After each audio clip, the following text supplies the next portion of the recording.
Hello বন্ধুরা, কেমন আছো সবাই? আমার চ্যানেলে তোমাদের সবাইকে জানাই আবারও ওয়েলকাম। আজ আমি চিকেন রান্না করব, কিন্তু একটু অন্যরকমভাবে।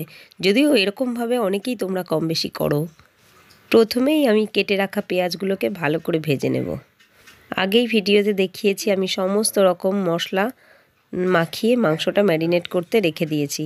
বেশ কিছুক্ষণ ম্যারিনেটের পর আমি পেঁয়াজগুলোকে কড়াইতে তেল দিয়ে ভেজে নিয়েছি।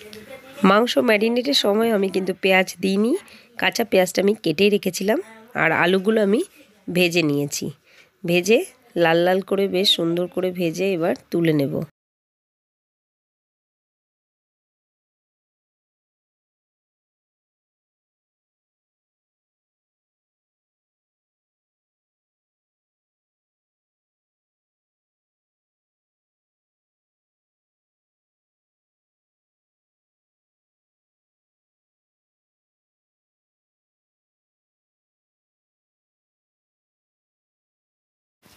এবার কড়াইতে ওই তেলেই আমি একটু তেজপাতা ফোড়ন দিয়ে দেব।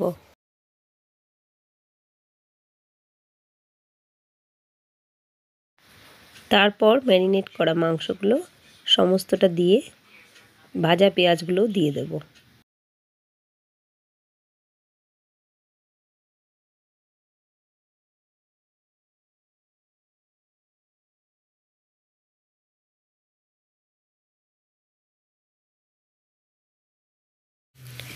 অনেকটা সময় নিয়ে মাংসটা কষাতে হবে, বেশ তেল ছেড়ে আসা অবধি।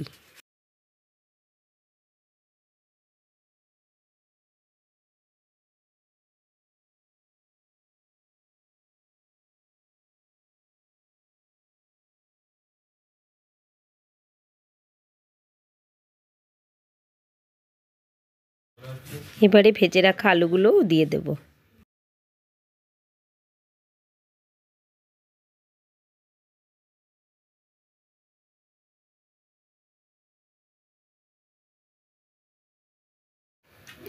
এবারে গরম জল দিয়ে মাংসটা সেদ্ধ হতে দেব।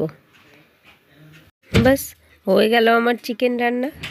আজকের ভিডিওটা এইটুকুই। আবার দেখা হবে।